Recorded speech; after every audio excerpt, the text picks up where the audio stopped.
এই আন্দামান নিকোবর আইল্যান্ডে যে পঞ্চায়েত রেগুলেশন বানানো হয়েছে সেই পঞ্চায়েত রেগুলেশন ড্রাফটিং আমি করেছিলাম। আমার জন্যই পঞ্চায়েত রাজের যে পঞ্চায়েত প্রধান যে ডাইরেক্ট ইলেকশন হয় সেটাও কিন্তু আমার কথা মতন হয়েছে, আমার পলিসি মতন হয়েছে। টোটাল যে পঞ্চায়েত রাজের যে ড্রাফটিং বইটা আপনারা দেখেছেন সেটা আমি লিখেছি। তো আমি সেই জন্য বলছি যে পঞ্চায়েত রাজ অনেক ভালো করে অনেক মুখোমুখি করে লেখা হয়েছিল। দত্তবাবু আমাকে 3-4টে স্টেটের আপনার যে রেগুলেশন আমার কাছে এনে দিয়েছিলেন এবং সেটাকে ছানবিন করে আমি এই পঞ্চায়েত রাজের যে আন্দামান নিকোবর আইল্যান্ডের রেগুলেশনটা আমি বানিয়েছিলাম। এবং আমি একটা জিনিস বলতে চাইছি, এই যেমন আমি লিটল আন্দামানের পঞ্চায়েতের প্রমুখ ছিলাম প্রথম যখন ইলেকশন হয়, এবং আমি যখন প্রমুখ ছিলাম আমি আমার যে স্টাফদের, আমার অ্যাসিস্ট্যান্ট ইঞ্জিনিয়ার, আমার 3জন জুনিয়র ইঞ্জিনিয়ার ছিল, আরও অফিস সুপারিনটেন্ডেন্ট ছিল, এক্সিকিউটিভ অফিসার ছিল, 3-4জন ক্লার্ক ছিল, আমি সবার এসিআর লিখতাম। আমি 5 বছর তাদের এসিআর লিখেছি এবং আমার কথা ছাড়া পঞ্চায়েতের মানে একটা স্টাফও বা সমিতির একটা স্টাফও সে স্টেশন ছেড়ে যেতে পারত না। কিন্তু বর্তমানে পঞ্চায়েত বলুন, পঞ্চায়েত সমিতি বলুন, জেলা পরিষদ বলুন, এদের কোনো ক্ষমতা নেই। এই পঞ্চায়েতের যে আপনার সেক্রেটারি সে ভদ্রলোক হচ্ছে বিডিওর আন্ডারে এবং বিডিওর কাছে ছুটি নিয়ে অ্যাপ্লিকেশন দিয়ে সে যে কোনো জায়গায় যেতে হয়। তার প্রধানের সঙ্গে প্রধানকে তার অ্যাপ্লিকেশন বা বলারও দরকার নেই। এক্সিকিউটিভ অফিসার সে প্রমুখের ধরাধারে তার কাছাকাছি নেই, ধরা ছোঁয়া নেই। চিফ এক্সিকিউটিভ অফিসার তারও সেই রকম। তো আমি একটাই জিনিস বলতে চাই, তাহলে সেই পঞ্চায়েত রাজের সে মানে কি হলো, ক্ষমতা কি হলো? পঞ্চায়েত প্রধান একটা ক্যাজুয়াল লেবারকে অ্যাপয়েন্টমেন্ট করতে পারে না। যদি খেটে খাওয়া মানুষদের যদি সাহায্য না করতে পারে সে কি পঞ্চায়েত প্রধান?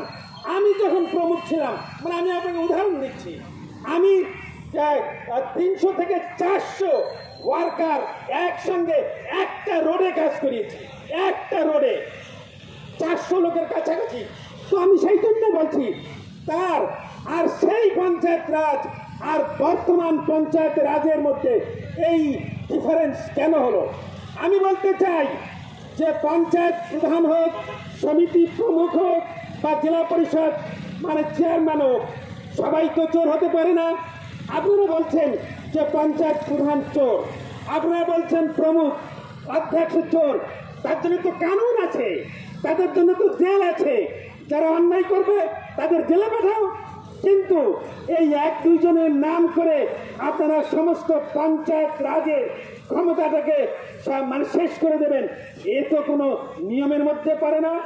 এবং আপনারা ভালো করে দেখবেন যে পঞ্চায়েত প্রধানের হাত পায়ে এমনভাবে বেঁধে দেওয়া হয়েছে যে কোনো পঞ্চায়েত প্রধান ঠিক মতন কাজ করতে পারে না, সেটা টাকা খরচা করতে পারে না। এত পেচিকা আইন তারা বানিয়েছে। তো আমি সেই জন্য বলছি যে যদি বা আন্দামান অ্যাডমিনিস্ট্রেশনকে বা ভারত সরকারকে বলছি যে যদি পঞ্চায়েতের পরে যদি আপনাদের এত অ্যালার্জি থাকে তাহলে পাবলিকের সঙ্গে ধোঁকাধড়ি আপনারা কেন করছেন? পঞ্চায়েত রাজ আছে, আপনারা পঞ্চায়েত রাজকে শেষ করে দিন। আমি সেই জন্য বলছি যে আপনাদের উঠে দাঁড়াতে হবে, আপনাদের উঠে দাঁড়াতে হবে। যে মনোজ একটু আগেই বলল, এই 7-8 বছর ধরে এই রোড টিকলিপুর অব্দি, যেখানে আন্দামান নিকোবর আইল্যান্ডের যে অর্ধেকটা লোক এখানে বাস করে এবং তাদের লাইফ লাইন হচ্ছে এই NH4, এবং সেখানে তার কাজ হচ্ছে না। কত কষ্ট করছে লোকে, কত গাড়ি ঘোড়া নষ্ট হয়েছে, কত লোক অসুস্থ রাস্তায় মারা গেছে। তো এই রোডের টাকাও স্যাংশন হয়েছে, টাকা খরচা হয়ে গেছে, পেমেন্ট হয়ে গেছে, রোড হয়নি। তো আমি গভর্নমেন্ট অফ ইন্ডিয়াকে লিখেছি, CBI-কে লিখেছি যে এই NH4 এর নামে বা কন্ট্রাক্টরদের নামে FIR ফাইল করা হোক। আমাকে জবাব দিয়েছে যে না, স্যার আমরা ওই NH4 এর যে স্পেসিফিকেশন মোতাবেক আমরা কাজ করব এবং কোনো কোয়ারেকশন হবে না। দেখুন এই সেই টাকা সব নয়ছয় হয়ে গেছে, নতুন করে বাজেট করা হয়েছে, নতুন করে টাকা দেওয়া হয়েছে, তারপর এই আপনার রোডের কাজ আবার নতুন শুরু হয়েছে। তাই এত বড় যে করাপশন হয়েছে তার যে পানিশমেন্ট বা রিওয়ার্ড সিস্টেম সেটা কেন ইমপ্লিমেন্ট করা হয়নি? এরা অন্যায় করেছে কন্ট্রাক্টররা বা সেই ডিপার্টমেন্ট মানে ন্যাশনাল হাইওয়ে অথরিটি, তাদের উপর অ্যাকশন কেন নেওয়া হয়নি? কেন আন্দামান নিকোবর আইল্যান্ডে 1000-এর উপরে পোস্ট এখনই ফিল আপ করা হয়েছে? আপনারা জানেন 5-6 বছর ধরে আন্দামান নিকোবর আইল্যান্ডে কোনো পোস্টিং হয় না, অনেক ছেলে মেয়ের বয়স নষ্ট হয়ে গেছে এবং দেখা গেছে যে ইদানিং তার অ্যাপয়েন্টমেন্ট হয়েছে অনেক পোস্টে এবং 1000-এর বেশি পোস্টের পার্মানেন্ট অ্যাপয়েন্টমেন্ট হয়েছে মেইনল্যান্ডের ছেলে মেয়েদের মধ্যে, তাদের এনে অ্যাপয়েন্টমেন্ট করা হয়েছে। তারা আন্দামান নিকোবর আইল্যান্ড কখনো দেখেনি, তারা এখানে টাকা নকরি পেয়ে গেছে, চাকরি পেয়ে গেছে। আমাদের ছেলেমেয়েরা রাস্তায় কান্নাকাটি করছে।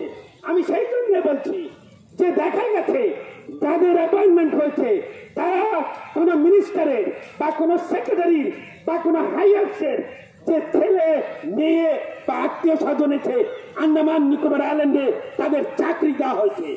আমি সেইটাই বলছি, এত বলার সত্ত্বেও আমরা দেখেছি কোনো রকম অ্যাকশন ভারত সরকার এদের উপরে নেয়নি। আমি আপনাকে একটা কথা বলতে চাই যে আমিও মেইনল্যান্ডে এখানে গ্র্যাজুয়েশন BSc করার পরে আমিও মানে ম্যানেজমেন্ট করার জন্য ক্যালকাটা করেছি। আমি ওখানে আরও মানে মাস্টার ডিগ্রি করার জন্য তামিলনাড়ুতে পড়াশোনা করেছি।